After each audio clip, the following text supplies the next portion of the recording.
بسم اللہ الرحمن الرحیم۔ السلام علیکم۔ حب رسول صلی اللہ علیہ وآلہ وسلم اور اس کے تقاضے۔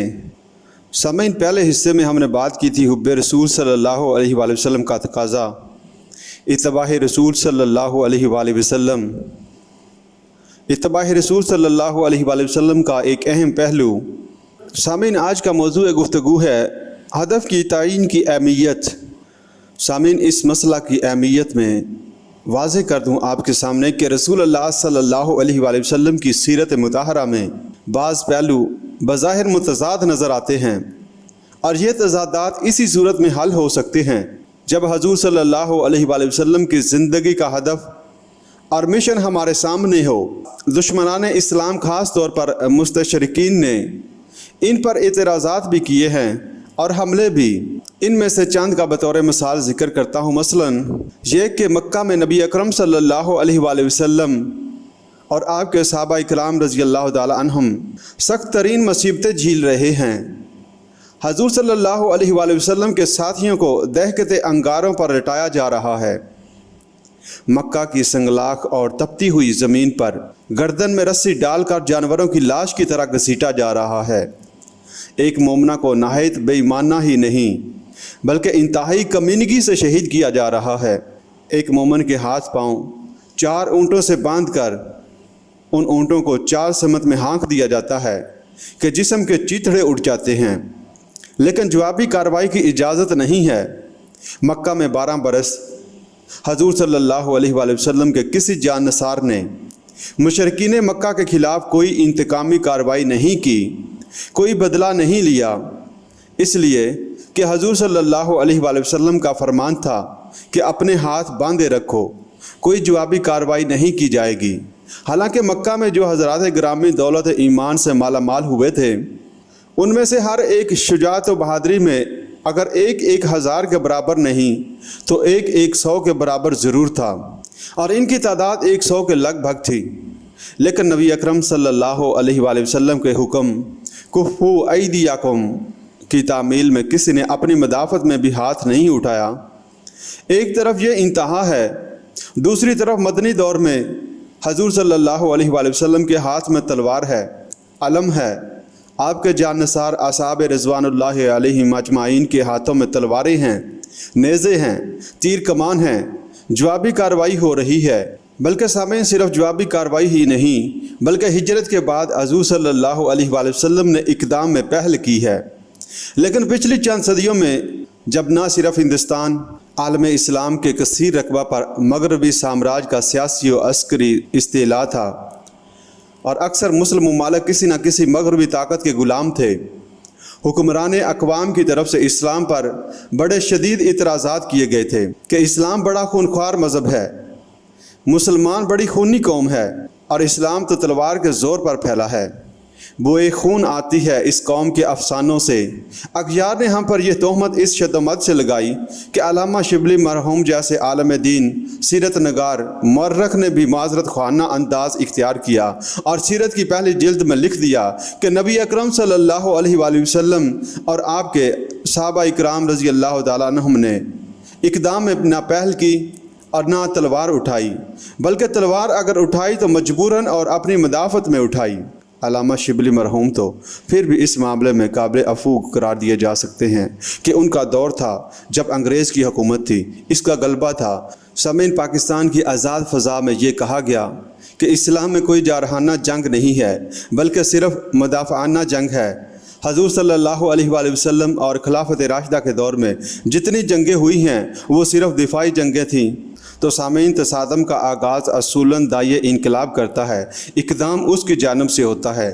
سامعین، رسول اللہ صلی اللہ علیہ وآلہ وسلم نے اپنی دعوت کا آغاز کہاں سے فرمایا؟ آپ نے لوگوں کو توحید کی دعوت دی اور گلی گلی صدا بلند فرمائی، یا ایھا الناس قولوا لا الہ الا اللہ تفلحوا۔ اس دعوت کے مضمرات اور مفہوم پر سامعین غور کیجئے۔ حضور صلی اللہ علیہ وآلہ وسلم فرما رہے ہیں کہ تمہارا مذہب غلط ہے اور اس مشرکانہ مذہب پر قائم شدہ تمہارا نظام فاسد ہے۔ یہ صدیوں سے قائم و رائج نظام کے خلاف اعلان بغاوت ہے یا نہیں؟ مکہ کی پرامن فضا میں نعرہ بغاوت کس نے بلند کیا؟ پرسکون شہری زندگی کے تالاب میں پتھر کس نے پھینکا کہ پورے تالاب میں ارتعاش کی لہریں اٹھ گئیں؟ سامعین، ہجرت کے بعد مکہ والوں کے خلاف اقدام میں پہل حضور صلی اللہ علیہ وآلہ وسلم کی طرف سے ہوئی ہے۔ ہجرت کے بعد پہلے 6 مہینے حضور صلی اللہ علیہ وآلہ وسلم نے داخلی استحکام میں صرف فرمائے۔ اس کے بعد آپ صلی اللہ علیہ وآلہ وسلم نے غزوہ بدر سے قبل 8 چھاپہ مار دستے بھیجے، جن میں سے 4 میں آپ صلی اللہ علیہ وآلہ وسلم خود سپہ سالار تھے۔ ان مہموں کے 2 مقصد تھے۔ پہلا مقصد تھا قریش مکہ کے قافلوں کے راستوں کو مخدوش بنانا، جو قریش کی معاشی زندگی کے لیے شاہراہ کی حیثیت رکھتے تھے۔ اسے موجودہ دور کی اصطلاح میں قریش کا اکنامک بلاک کہا جائے گا۔ دوسرا مقصد تھا قریش کی سیاسی ناکہ بندی، جو آج کی اصطلاح میں political isolation and containment of قریش کہلائے گا۔ رسول اللہ صلی اللہ علیہ وآلہ وسلم نے مکہ اور مدینہ منورہ کے مابین بسنے والے بعض قبیلوں کو اپنا حلیف بنا لیا اور بعض کو غیر جانبدار کہ وہ جنگ کی صورت میں نہ حضور صلی اللہ علیہ وآلہ وسلم کا ساتھ دیں گے نہ قریش کا۔ انہی مہموں میں سے ایک مہم عبداللہ بن حجش رضی اللہ تعالی عنہ کی سرکردگی میں وادی نخلا بھیجی۔ یہ وادی طائف اور مکہ کے مابین واقع ہے اور اس راستے سے قریش کے تجارتی قافلے طائف سے ہو کر یمن کے ساحل تک جاتے تھے۔ حضور صلی اللہ علیہ وآلہ وسلم کی ہدایت تھی کہ قریش کی نقل و حرکت پر کڑی نگاہ رکھو اور ہمیں خبر دیتے رہو۔ ان حضرات کو لڑائی کا کوئی حکم نہیں دیا گیا، لیکن صورتحال ایسی پیش آئی کہ اس دستہ کی قریش کے ایک قافلے سے مٹ بھیڑ ہو گئی، جو کافی مال تجارت اور 5 افراد پر مشتمل تھا۔ ان مشرکین میں سے ایک شخص قتل ہوا، 2 افراد فرار ہو گئے، 2 کو قیدی بنا لیا گیا اور ان کو اور مال غنیمت کو لے کر یہ حضرات مدینہ واپس آ گئے۔ ہجرت کے 6 ماہ بعد 8 مہمات کی صورت میں اقدام کی پہل نبی اکرم صلی اللہ علیہ وآلہ وسلم کی طرف سے ہوئی اور پہلا مشرک مسلمانوں کے ہاتھوں قتل ہوا۔ مزید یہ بات تو ساری دنیا کو معلوم ہے کہ حضور صلی اللہ علیہ وآلہ وسلم نے مدینہ تشریف لانے کے بعد متعدد جنگیں لڑی ہیں، جیسے قرآن مجید میں نقشہ کھینچا گیا ہے، یقاتلون فی سبیل اللہ فیقتلون ویقتلون۔ اللہ کی راہ میں قتال کرتے ہیں، پھر قتل کرتے بھی ہیں اور قتل ہوتے بھی ہیں۔ تو مکی زندگی اور مدنی زندگی کا فرق آپ کے سامنے ہے۔ ان میں بظاہر بہت بڑا تضاد موجود ہے۔ یہی وجہ ہے کہ مشہور مورخ ٹائن بی، جسے اس دور میں فلسفہ تاریخ میں اتھارٹی تسلیم کیا جاتا ہے، اس نے ایک جملے میں پورا زہر بھر دیا ہے، نقل کفر، کفر نابشد۔ وہ کہتا ہے Muhammad failed as a prophet but succeeded as a statesman. سامعین، اس جملے کی زہرناکی کو آپ نے محسوس کیا۔ وہ یہ کہہ رہا ہے کہ مکہ میں محمد صلی اللہ علیہ وآلہ وسلم کی زندگی تو نبیوں کے مشابہ ہے، دعوت ہے، تبلیغ ہے، واعظ ہے، نصیحت ہے، تلقین ہے، انذار ہے، تبشیر ہے، صبر ہے، پتھراؤ ہو رہا ہے، لیکن جوابی کارروائی نہیں ہو رہی۔ عیسائیوں کے جو آئیڈیل ہیں، یعنی حضرت یحییٰ اور حضرت عیسیٰ علیہ السلام، ان کی زندگیوں کا نقشہ یہی تو تھا۔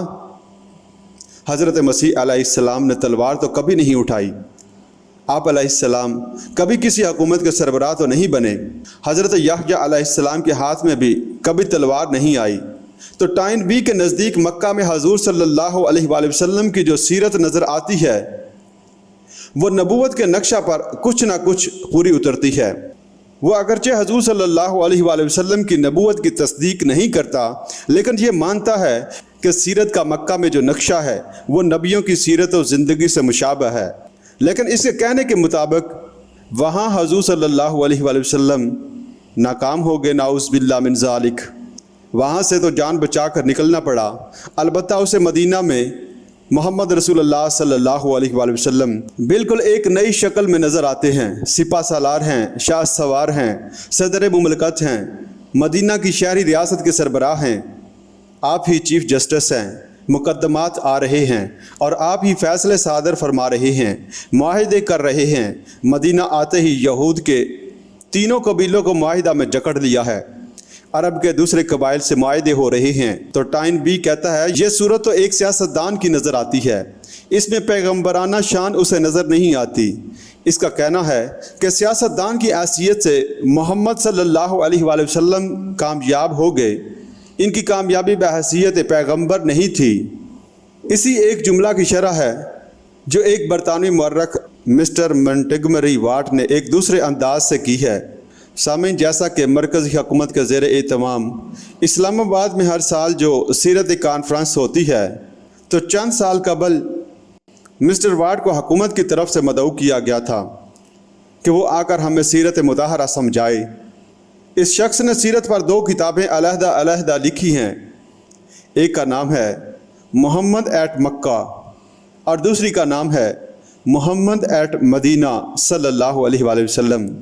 اس نے رسول اللہ صلی اللہ علیہ وآلہ وسلم کی سیرت کو 2 حصوں میں بانٹ کر دراصل اس ظاہری تضاد کو نمایاں کرتے ہوئے یہ تاثر دینے کی کوشش کی ہے کہ مکہ والے محمد صلی اللہ علیہ وآلہ وسلم اور ہیں، جبکہ مدینہ والے محمد صلی اللہ علیہ وآلہ وسلم اور ہیں۔ میں نے یہ مثال اس لیے دی کہ کسی نہ کسی درجہ میں اور بظاہر تضاد واقعتاً نظر آتا ہے۔ دشمن نے اسے ایکسپلائٹ کیا اور اسے تنقید و تنقیص کا موضوع بنایا، لیکن ہمیں بھی یہ ماننا پڑے گا کہ 2 رنگ جدا ہیں۔ اب دوسری نمایاں مثال میں آپ کے سامنے رکھتا ہوں کہ 6 ہجری میں حدیبیہ کے مقام پر رسول اللہ صلی اللہ علیہ وآلہ وسلم اور قریش مکہ کے مابین صلح کا ایک معاہدہ ہوا تھا، جو صلح حدیبیہ کے نام سے سیرت کی تمام کتابوں میں موجود ہے۔ اس صلح کی شرائط بڑی حد تک یک طرفہ نظر آتی ہیں اور بظاہر ایسا محسوس ہوتا ہے کہ حضور صلی اللہ علیہ وآلہ وسلم نے دب کر صلح کی ہے، یہاں تک کہ صحابہ اکرام رضی اللہ تعالی عنہم انتہائی مضطرب اور بے چین تھے کہ دب کر کیوں صلح کی جا رہی ہے۔ ہم اتنے کمزور تو نہیں، ہم حق پر ہیں، ہم حق کے لیے جانے دینے کے لیے تیار ہیں۔ 1400 صحابہ اکرام رضی اللہ تعالی عنہم موت پر بیعت کر چکے تھے، سب حضور صلی اللہ علیہ وآلہ وسلم کے دست مبارک پر عہد کر چکے تھے کہ ہم سب یہاں جانے دے دیں گے، پیٹھ نہیں موڑیں گے۔ پھر ہم دب کر صلح کیوں کر رہے ہیں؟ صلح کی شرائط میں ایک شرط یہ بھی تھی کہ واپس جاؤ، احرام کھول دو، اس دفعہ عمرہ کی اجازت نہیں دی جائے گی۔ اول تو یہی بات صحابہ اکرام رضی اللہ تعالیٰ عنہ کے لیے ناممکن القبول تھی۔ احرام باندھ کر آئے تھے، صحابہ اکرام رضی اللہ تعالیٰ عنہ میں اضطراب پیدا ہوا کہ عمرہ کیے بغیر احرام کیسے کھول دیں۔ پھر ایک شرط یہ بھی تھی کہ اگر مکہ کا کوئی شخص اپنے ولی اور سرپرست کی اجازت کے بغیر مدینے جائے گا، یعنی اسلام قبول کر کے جائے گا، تو مسلمانوں کو اسے واپس کرنا ہوگا۔ لیکن اگر کوئی شخص مدینہ سے اسلام چھوڑ کر مرتد ہو کر مکہ آ جائے گا تو اسے قریش واپس نہیں کریں گے۔ بظاہر بڑی غیر منصفانہ بات تھی۔ اس پر صحابہ اکرام رضی اللہ تعالیٰ عنہ کے جذبات میں جوش و ہیجان پیدا ہوا کہ یہ صلح تو مساوی شرائط پر نہیں ہو رہی ہے۔ جب صلح نامہ پر دستخط کے بعد نبی اکرم صلی اللہ علیہ وآلہ وسلم نے صحابہ اکرام رضی اللہ تعالیٰ عنہم سے فرمایا کہ احرام کھول دیے جائیں اور قربانی کے جو جانور ساتھ ہیں ان کی یہی قربانی دے دی جائے، تو اس وقت صحابہ اکرام رضی اللہ تعالیٰ عنہ کے جذبات کا عالم یہ تھا کہ کوئی نہیں اٹھا۔ کیفیت یہ تھی کہ گویا اعصاب اور اعضاء شل ہو گئے ہیں، سب ہی دل شکستہ تھے۔ حضور صلی اللہ علیہ وآلہ وسلم نے 2 مرتبہ پھر فرمایا کہ احرام کھول دیے جائیں اور قربانیاں دے دی جائیں، لیکن پھر بھی کوئی نہیں اٹھا۔ حضور صلی اللہ علیہ وآلہ وسلم ملول اور رنجیدہ ہو کر خیمہ میں تشریف لے گئے۔ عام معمول یہ تھا کہ سفر میں حضور صلی اللہ علیہ وآلہ وسلم کے ساتھ کوئی نہ کوئی زوجہ محترمہ رضی اللہ تعالی عنہا ہوتی تھیں۔ اس سفر میں حضرت ام سلمہ رضی اللہ تعالی عنہا آپ صلی اللہ علیہ وآلہ وسلم کے ساتھ تھیں۔ حضور صلی اللہ علیہ وآلہ وسلم نے ان سے ذکر فرمایا۔ انہوں نے عرض کیا کہ حضور آپ کسی سے کچھ نہ کہیے، پس آپ قربانی دے دیجئے اور احرام کھول دیجئے۔ حضور صلی اللہ علیہ وآلہ وسلم باہر تشریف لائے، قربانی دی اور حجام کو بلایا کہ میرے سر کے بال مونڈ دو، اور آپ صلی اللہ علیہ وآلہ وسلم نے احرام کھول دیا۔ صحابہ اکرام رضی اللہ تعالیٰ عنہ نے جب یہ دیکھا تو اب سب کے سب کھڑے ہو گئے۔ جو صحابہ قربانی کے جانور ساتھ لائے تھے انہوں نے قربانیاں دیں، اور تمام صحابہ اکرام رضی اللہ تعالیٰ عنہ نے حلق یا قصر کرا کے احرام کھول دیے۔ اس صورتحال کی تعویل یہ ہے کہ صحابہ اکرام رضی اللہ تعالیٰ عنہ پر اس وقت انتظار کی سی حالت طاری تھی۔ وہ اس خیال میں تھے کہ شاید کوئی نئی شکل پیدا ہو جائے، شاید نئی وحی آ جائے، لیکن جب حضور صلی اللہ علیہ وآلہ وسلم نے احرام کھول دیا تو حالت منتظر ختم ہو گئی اور سب نے حکم کی تعمیل کی۔ ورنہ معاذ اللہ ہم صحابہ اکرام رضی اللہ تعالیٰ عنہ کے متعلق ہرگز کسی حکم عدولی کا گمان تک نہیں کر سکتے۔ سامعین، میں نے یہ سارا پس منظر آپ حضرات کے سامنے قدر تفصیل سے اس لیے رکھا ہے کہ آپ صحیح اندازہ کر سکیں کہ 6 ہجری میں حدیبیہ کے مقام پر جو صلح کا معاہدہ ہوا، اس کی شرائط واقعتاً غیر مساوی تھیں، اور حضور صلی اللہ علیہ وآلہ وسلم بظاہر دب کر صلح فرما رہے تھے۔ گویا اس وقت آپ صلی اللہ علیہ وآلہ وسلم بہر صورت صلح کرنا چاہتے تھے، لیکن 2 سال بعد جب ایک موقع پر قریش نے معاہدہ کی ایک شک کی خلاف ورزی کی، اور جب حضور صلی اللہ علیہ وآلہ وسلم نے اس خلاف ورزی پر ان کی گرفت فرمائی تو قریش مکہ نے خود صلح کے خاتمے کا اعلان کر دیا۔ تب ابو سفیان کو، جو اس وقت پورے قریش کے قبیلہ کی سرداری کے منصب پر فائز تھے، یہ احساس ہوا کہ جذبات میں آ کر ہم سے بہت بڑی غلطی ہو گئی ہے۔ یہ صلح تو ہمارے تحفظ کی حامل تھی، اس صلح کی تجدید ہونی چاہیے۔ ابو سفیان خود چل کر مدینہ پہنچے، سر توڑ کوشش کی، سفارشیں ڈھونڈیں کہ کسی طرح حضور صلی اللہ علیہ وآلہ وسلم صلح کی تجدید کی منظوری دے دیں، لیکن بارگاہ رسالت سے ابو سفیان کی صلح کی تجدید کے لیے کوئی مثبت جواب نہیں ملا۔ نبی اکرم صلی اللہ علیہ وآلہ وسلم نے سکوت اختیار فرمایا اور صلح کی تجدید کی حامی نہیں بھری۔ سامعین، غور کریں، یہاں بھی بظاہر ایک بڑا تضاد نظر آتا ہے۔ 2 سال پہلے بظاہر دب کر صلح کر رہے ہیں، اور 2 سال بعد قریش کے سردار کی طرف سے صلح کی درخواست ہو رہی ہے، اور اس مقصد کے لیے وہ خود مدینہ آیا ہے، لیکن حضور صلی اللہ علیہ وآلہ وسلم صلح نہیں فرما رہے۔ اب یہ جو ظاہری تضادات نظر آ رہے ہیں، ان کے مابین ربط قائم کرنا ہوگا، لیکن یہ ربط کس چیز کے ذریعے قائم ہوگا؟ یہ ربط قائم ہوگا نبی اکرم صلی اللہ علیہ وآلہ وسلم کے اصل ہدف اور مقصود کی تعیین سے، جس کے لیے آغاز نبوت سے مسلسل جدوجہد ہو رہی ہے۔ تو سامعین، جان لیجئے کہ یہ ہدف اور یہ مقصود و مطلوب ہے اللہ کے دین کو غالب کرنا۔ اسی مقصد کے اصول کے لیے ایک وقت میں ہاتھ روکنے کا حکم ہے، مدافعت میں بھی ہاتھ اٹھانے کی اجازت نہیں ہے، جبکہ ایک وقت میں ہاتھ کھولنے اور اقدام کرنے کا حکم ہے۔ ایک وقت میں اسی مقصد کے لیے صلح مفید ہے، لہٰذا صلح کی جا رہی ہے۔ اپنی انانیت کو آڑے آنے نہیں دیا جا رہا، دب کر اور کسی قدر شکست خوردگی کے انداز میں صلح کی جا رہی ہے، اور ایک وقت میں اس مقصد کی خاطر جب صلح نہ کرنا مفید ہے تب صلح نہیں کی جا رہی ہے۔ تمام تضادات در حقیقت مقصد کو صحیح طور پر سمجھ لینے ہی سے رفع ہوتے ہیں۔ مستشرقین نے دراصل جو ٹھوکر کھائی ہے، اس کی سب سے بڑی وجہ یہ ہے کہ انہوں نے رسولوں کی بعثت کے بنیادی مقصد ہی کو نہیں سمجھا۔